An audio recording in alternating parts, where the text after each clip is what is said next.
Hello everyone, कैसे हैं आप सभी। आशा करती हूँ अच्छे होंगे, मस्त होंगे, स्वस्थ होंगे। आज का भाई क्लास 5th का हमारा चैप्टर रहेगा बीज बीज बीज। हमारी ये सीटेट लेवल 1 के लिए सीरीज चली हुई है भाई, इसको कंप्लीट देखना। यहाँ से आपके 15 में से 15 क्वेश्चन ठीक होंगे। देखते हैं भाई, घुमक्कड़ होते हैं बीज, एक जगह से दूसरी जगह बहुत दूर तक पहुंच जाते हैं। क्या करते हैं भाई, एक जगह से दूसरी जगह तक दूर तक पहुंच जाते हैं। किसके माध्यम से भाई, हवा के माध्यम से, पानी और जीवों के माध्यम से। बीज होते हैं वो एक जगह से दूसरी जगह बहुत दूर दूर तक पहुंच जाते हैं। पौधे स्वयं भी अपने बीजों को क्या कर देते हैं भाई, दूर तक छिटक देते हैं। जैसे सोयाबीन की जो फलियां होती हैं पककर सूख जाती है, क्या होती है भाई, फलियां होंगी जो सूख कर पक कर मतलब वो चिटकने लगेंगी। क्या होंगी भाई, चिटकने लगेंगी और दूर दूर तक फैल जाती हैं भाई। वेलक्रो के बारे में देखते हैं। जॉर्ज मेस्ट्रल नाम का एक व्यक्ति है भाई, यह घटना कब की है, 1948 की है। जॉर्ज मेस्ट्रल और उसके कुत्ते के साथ शहर से लौटते तो उसके कपड़ों पर बीज चिपके हुए थे। क्या हुए थे भाई, बीज होते हैं वो चिपके हुए थे। हुक के कारण वेलक्रो से दोनों सतह चिपक जाती हैं।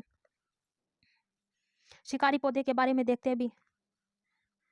निपेंथिस एक भाई शिकारी पौधा होता है और ये कहाँ पाया जाता है भाई, ऑस्ट्रेलिया, इंडोनेशिया और भारत के मेघालय में पाया जाता है। इनका आकार कैसा होता है भाई, लंबे गड़े जैसा, और इसमें से कुछ खास किस्म की खुशबू निकलती है, जिसके कारण जो कीट मकोड़े हैं उसकी तरफ फंसे चले आते हैं और उसमें फंस जाते हैं, जिससे कि क्या करता है भाई, ये शिकारी पौधा उनको खा लेता है। कौन कौन से होते हैं भाई, चूहे, मेंढक, छोटे जीव, कीड़े मकोड़े इनका शिकार होते हैं भाई। और ये है शिकारी पौधा क्या होता है भाई, नाइट्रोजन की कमी की पूर्ति के लिए कीड़ों मकोड़ों को खाता है। और ये क्या करता है भाई, प्रकाश संश्लेषण भी करता है। कौन कहाँ से आया देखते हैं भी, कौन कहाँ से आया। मिर्ची, मूंगफली, आलू, अमरूद, टमाटर। मिर्ची, मूंगफली, आलू, अमरूद, टमाटर ये कहाँ से आए भाई, दक्षिण अमेरिका से आए, दक्षिण अमेरिका से आई। भिंडी कहाँ से आई भाई, अफ्रीका से। कहाँ से आई, अफ्रीका से। गोभी मटर कहाँ से आई भाई, यूरोप से। और भारत से क्या क्या आया भाई, बैंगन, सोयाबीन, सेम, करेला, पालक, टिंडा, मेथी ये कहाँ से आए भाई, भारत से। चाय, चाय कहाँ से आई भाई, अपने भारत के असम से आई। कहाँ से आई, असम से, असम से। सोयाबीन कहाँ से आई भाई, चीन से। ये पूछ लेंगे, यहाँ से एक क्वेश्चन पक्का आता भाई। बूंद बूंद दरिया दरिया ये टॉपिक है भाई हमारा क्लास 5th का चैप्टर नंबर 6। यह यह है 650 साल पुरानी गढ़सीसर। क्या है भाई, गढ़सीसर। सर का मतलब क्या होता है भाई, तालाब। जैसे जैसलमेर के राजा गढ़सी ने लोगों के साथ मिलकर बनवाया था। क्या क्या था भाई, वहां जैसलमेर का राजा था गढ़सी नाम का, और उसने और उनके साथ लोगों ने मिलकर क्या बनवाया था भाई, गढ़सी सर। सर का मतलब क्या होता है, तालाब। मीलों तक फैले इस गढ़सी सर में बारिश का पानी इकट्ठा होता था भाई। गढ़सी सर क्या होता था भाई, पानी इकट्ठा करने के लिए बनाया गया था। तालाब इस तरह बनाए गए थे कि जब वह पानी से भर जाता था तब पानी बहकर नीचे बने हुए तालाब में इकट्ठा हो जाता था। इस तरह 9 तालाब एक दूसरे से आपस में जुड़े हुए थे। क्या हुए थे भाई, जुड़े हुए थे। ऐसे करके बनाए जाते थे भाई, जैसे एक तालाब यहाँ पर बना दिया, उसके नीचे एक यहाँ पर, एक यहाँ पर, ये भर जाता था तो भाई इसमें आ जाता था पानी, ये भर जाता था तो इसमें आ जाता था। ऐसे बनाए हुए थे भाई। और कितने बनाए हुए थे, 9 तालाब। अलबिरूनी को देखेंगे भाई। अलबिरूनी की नजर से इनका जन्म देखते हैं भाई, 973 एडी में। इनका जन्म कब हुआ, 973 एडी में। और 117 एडी के पास आसपास ये भारत आया था। और इसकी मृत्यु पूछ लेंगे भाई, 148 एडी के पास आसपास इनकी मृत्यु हुई थी। अलबिरूनी की नजर से 1000 से भी ज्यादा साल पहले एक यात्री भारत आया। कब आया भाई, 1000 से भी ज्यादा साल पहले, 1017 एडी के आसपास। इनका नाम था अलबिरूनी। क्या नाम था भाई, अलबिरूनी। अलबिरूनी जिस देश से आए थे उसे उसे आजकल उज्बेकिस्तान कहते हैं। क्या कहते हैं भाई, उज्बेकिस्तान कहते हैं। अलबिरूनी ने बहुत ही बारीकी से चीज़ों और जगहों को देख और उनके बारे में लिखा। उन हमारे भारत की चीज़ों के बारे में बहुत बारीकी से देखा और उनके बारे में लिखा। खास तौर से वे जो उनके देश में नहीं थे और उनके देश से अलग चीज़ें थी उनके बारे में लिखा भाई। अलबिरूनी उस समय तालाबों के बारे में क्या लिखते हैं ये देखते हैं भाई। यहाँ के लोग तालाब बनाने में तो माहिर हैं ही। कहाँ के लोग भाई, भारत के लोग। अगर हमारे देश के लोग इन्हें देखेंगे तो हैरान ही रह जाएंगे। ये कह रहा है कि भाई हमारे देश के लोग इन तालाबों को देखेंगे तो क्या रह जाएंगे, हैरान रह जाएंगे। इतने अच्छे तरीके से हमारे देश में, भारत में तालाब बनाए गए थे कि उनके बारे में लिख रहा है कि हमारे देश के लोग इनको देखेंगे तो हैरान रह जाएंगे। बहुत बड़े बड़े भारी पत्थरों को लोहे के कुंडों और सरियों से जोड़कर, लोहे के कुंडों और सरियों से जोड़कर तालाबों के चारों तरफ भाई चबूतरे बनाए हुए थे। और लोगों के उतरने और चढ़ने के अलग अलग रास्ते थे। क्या थे भाई, चढ़ने के अलग रास्ते थे और उतरने के अलग रास्ते थे। यहाँ कभी भीड़ लगने से परेशानी नहीं होती थी। आज इसलिए पढ़ने वाले लोगों को अलबिरूनी की किताबों से उस जमाने के बारे में बहुत कुछ पता चलता है। जब भाई आजकल पढ़ रहे हैं तो उन किताबों से ही हमें पता चल रहा है। यह डाक टिकट 1973 में छपी थी, जब उनके जन्म के 1000 साल पूरे हुए थे। अगला देखते भी बूंद बूंद की कीमत। राजस्थान के जैसलमेर के अलावा बहुत से इलाके ऐसे थे जहां साल में बहुत ही कम बारिश होती थी भाई, बहुत कम बारिश होती थी, और यहाँ की नदियों में भी साल में कई महीनों पानी नहीं रहता था। लोग बारिश की हर बूंद की कीमत जो जानते थे। पानी को इकट्ठा करने के लिए क्या क्या बनाए गए थे भाई? तालाब, जोहड़, बावड़ियाँ, कुएं, टैंक, टाका, चश्मे, मतलब कुल कुल लोग सीढ़ीदार कुओं भी, इनको क्या कहते हैं भाई? सीढ़ीदार कुएं भी कहते हैं। चश्मा चश्मा इनको क्या क्या कहते हैं भाई? सीढ़ीदार कुआं भी कहते हैं। पुराने ज़माने में लोग काफ़िले बनाकर लंबे सफ़र करते थे। अक्सर लोगों का मानना था कि हज़ारों यात्रियों को पानी पिलाना बहुत अच्छा काम होता है, इसलिए कई जगह बहुत ही सुंदर बावड़ियाँ बनाई गई थी। 1986 में जोधपुर और उनके आसपास के इलाके में जब सूखा पड़ा था, तब बूली बिसरी बावड़ियों को क्या किया भई? एक बार फिर से याद किया गया। मोहल्ले के लोगों ने क्या किया भई? बावड़ियों में से 200 ट्रक से भी ज़्यादा कूड़ा निकाला और बावड़ी ने फिर से प्यासे शहर को पानी पिलाया। इसके लिए चंदा भी इकट्ठा किया। मोहल्ले वालों ने क्या किया भई? चंदा इकट्ठा किया और कुछ साल बाद फिर से अच्छी बारिश हुई और पानी की परेशानी कम हुई और उन बावड़ियों को क्या किया भई? बुला दिया गया। पानी से जुड़े रिवाज आज भी कहीं कहीं कई कई सौ साल पुराने पानी के स्रोत हैं। वही स्रोत दे रखे हैं भाई, बावड़ी, तालाब, नूला धारा, चश्मा, टाका आदि, जिसमें लोगों को पानी की ज़रूरत पूरी होती है।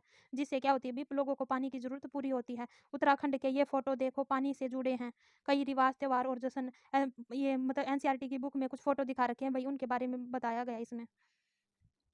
पुनीता पुनीता के मोहल्ले में 2 पुराने कुएँ हैं। उसकी दादी बताती है कि लगभग 15-20 साल पहले तक उनमें पानी था। क्या कुएँ सूखने की कुछ वजह है?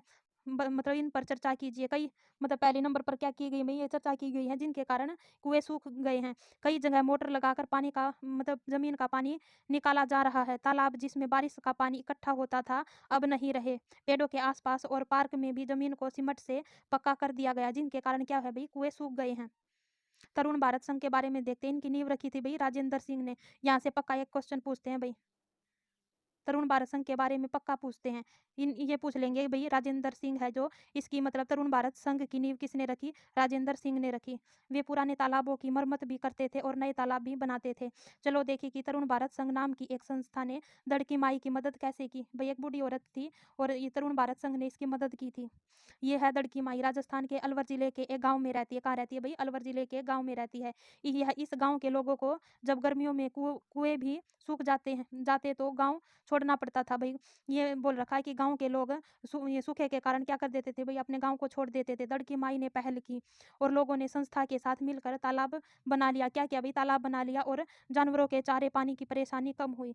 ज़्यादा दूध मिलने लगा, अच्छी अच्छी मतलब अच्छा पानी होगा तो क्या करेंगे भई? वो पशुओं को पालेंगे, जिनसे क्या होगा भई? पानी होगा तो चारे पानी की समस्या नहीं होगी और जिनसे क्या होगा भई? दूध मिलने लगा और लोगों की कमाई में भी बढ़ोतरी हुई। वे लोग अब दूध का मावा बनाकर बेचने लगे। क्या करने लगे भई? दूध का मावा बनाकर बेचने लगे। मर्द सागर के बारे में देखते हैं भई। वैसे तो सभी सागरों के पानी में नमक होता है, लेकिन मर्द सागर दुनिया का सबसे नमकीन सागर है। इतना नमकीन कि लगभग 1 लीटर पानी में कितना भई नमक होगा? ये पूछ लेंगे। कितना नमक होगा? 300 ग्राम नमक होगा। क्या इतना नमक पानी चख भी पाओगे? बहुत ही कड़वा लगेगा। ये बोल रहे हैं कि इतना नमक ही पानी क्या लगेगा भई? कड़वा लगेगा। सबसे मज़े की बात तो यह है कि मर्द सागर में हम ऐसे तैर सकते हैं जैसे आराम से लेटे हों। ऐसे तैर सकते हैं भई जैसे आराम से लेटे हों। याद है नींबू को तुमने नमक के पानी में तैराया था। पानी में क्या घुला क्या नहीं? नमक जैसे भई घुल जाता है, मिट्टी नहीं घुलती, चाक पाउडर नहीं घुलता, 1 चम्मच दूध घुल जाता है, तेल नहीं घुलता। ये दे रखा है भई कौन-सी चीज़ें घुलती है, कौन-सी नहीं घुलती भई। दांडी यात्रा के बारे में देखते हैं भई। 1930 की यह घटना। नमक की कीमत ज़्यादा और भारी टैक्स के कारण गांधी जी का कहना था कि जो चीज़ें हमें कुदरत ने दी हैं, उसे बनाने पर बंदिश कैसे? उन्होंने लोगों के साथ मिलकर क्या किया भई? अहमदाबाद से दांडी के समुद्र तट की एक लंबी यात्रा की। और इस गलत कानून को क्या किया भई? तोड़ा। नमक कैसे बनाया जाता है? समुद्र के पानी को ज़मीन पर क्यारियों में भई भर दिया जाता है। क्या किया जाता है भई? ऐसे क्यारियाँ बना दी जाती हैं और उनमें भर दिया जाता है। और सूर्य के कारण क्या होता है भई? धूप पड़ती है तो इनमें क्या होता है भई? पानी सूख जाता है और नमक का जो ढेर होता है वो रह जाता है। अगला चैप्टर है भई 8th चैप्टर है मच्छरों की दावत। मलेरिया की दवाई के बारे में बता रखा है। मलेरिया की दवाई बहुत पुराने समय में सिनकोना पेड़ की छाल से बनाई जाती है। ये पूछ लेंगे कि मलेरिया की दवाई किस पेड़ की छाल से बनाई जाती है? सिनकोना पेड़ की छाल से बनाई जाती है। पहले तो लोग छाल को उबालकर और छानकर ही इस्तेमाल करते थे, लेकिन अब छाल से दवाई बनाते हैं। 1 नंबर यहाँ से पक्का आता है। मलेरिया की दवाई के बारे में पूछ लेंगे कि कौन से पेड़ की छाल से इसकी दवाई बनाई जाती है? सिनकोना पेड़ की छाल से। अनीमिया, अनीमिया के बारे में देखते हैं। खून खून में हीमोग्लोबिन या आयरन आयरन की कमी है। डॉक्टर ने ताकत की दवाई दी। गुड़, आंवला और हरे पत्तेदार सब्जियां जरूर खाने के लिए कहा। क्या-क्या खाने के लिए कहा? हरी पत्तेदार सब्जियां, गुड़ और आंवला।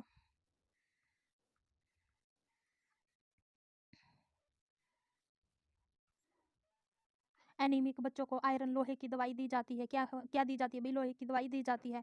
क्या आप मच्छरों को दावत दे रहे हैं? गंदगी से क्या आप मच्छरों को दावत दे रहे हैं? ये सावधान करें भई, इनसे क्या-क्या बीमारी होती है मच्छरों से? मलेरिया, डेंगू, चिकनगुनिया हो सकता है। कौन-कौन सी बीमारी हो सकती है भई? मलेरिया, डेंगू, चिकनगुनिया हो सकता है। मच्छर के पेट की कहानी, वैज्ञानिक की जुबानी, ये देखते हैं भई, पढ़ते हैं हम। वैज्ञानिक था रोनाल्ड रोस, इनके बारे में बता रखा है भई। यह किस्सा आज से 100 साल पहले का है। क्या है भई? 100 साल पहले का एक किस्सा है। एक वैज्ञानिक ने यह पता लगाया कि मलेरिया मच्छर से फैलता है। क्या होता है भई? मलेरिया मच्छर से फैलता है। मेरे पिता भारतीय थल सेना में क्या थे भई? जनरल थे। मैंने मैंने डॉक्टरी की पढ़ाई की, लेकिन मेरी मेरी दिलचस्पी कहानियाँ पढ़ने, कविता लिखने, संगीत और ड्रामे में थी। खाली समय में यही सब क्या करता था भई? खाली समय में कविता लिखना, संगीत, ड्रामे, कहानियाँ पढ़ना, ये क्या करता था भई? उस समय मलेरिया से बहुत बहुत जाने जाने लगी। क्या वो हो गया भई? मलेरिया फैलने लगा और बहुत सी जानें जाने लगी। यह बीमारी ज़्यादा बारिश और दलदल वाले इलाके में पाई जाती थी। कुछ लोगों का सोचना था कि गंदगी में कुछ जहरीली गैसें होती हैं, जिससे यह बीमारी फैलती है। रोनाल्ड रोस, या क्या था भई? वैज्ञानिक था। इसको दिसंबर 1902 में चिकित्सा के क्षेत्र में बहुत बड़ा पुरस्कार मिला, नोबेल पुरस्कार। 1905 में मरते हुए भी वह कह रहे थे कि कुछ ढूँढ लूँगा, नया ढूँढ लूँगा, ऐसे करके ये कह रहे थे। मलेरिया किससे फैलता है भई? मादा एनाफिलीज मच्छर के काटने से फैलता है। क्या होता है भई? मादा एनाफिलीज मच्छर के काटने से फैलता है। यह प्लाज्मोडियम नामक प्रोटोजोआ से होता है। डाय अगला चैप्टर भई 9th, डायरी कमर सीधी ऊपर चढ़ो, ट्रैवल टॉपिक से लिया गया भई। डायरी कमर सीधी ऊपर चढ़ो, पहाड़ पर चढ़ने का camp, national institute of mountaineering, Uttarkashi. ये पेपर में पूछा गया अभी पहले भी, सीटेट के पेपर में। एक बड़ी ज़िम्मेदारी क्या होती है भई? जब ये ग्रुप में चढ़ते हैं तो किसी न किसी को एक ज़िम्मेदारी दे दी जाती है कि ग्रुप का लीडर बना दिया जाता है। क्या बना दिया जाता है भई? ग्रुप का एक लीडर बना दिया जाता है। पहले नंबर पर क्या दे रखी है भई? ज़िम्मेदारियों में बाकी लोगों का सामान उठाने में मदद करना। क्या करना भई? जो बाकी लोग होते हैं, एक लीडर होता है और बाकी अन्य होते हैं, उनका क्या करना भई? सामान उठाने में मदद करना। पूरे ग्रुप के आगे बढ़ जाने पर ही आगे बढ़ना। क्या करेगा भई? पूरा ग्रुप आगे बढ़ जाएगा तभी लीडर उनके बाद चढ़ेगा। जो चल ना पाए उसे हाथ पकड़ कर चढ़ाना।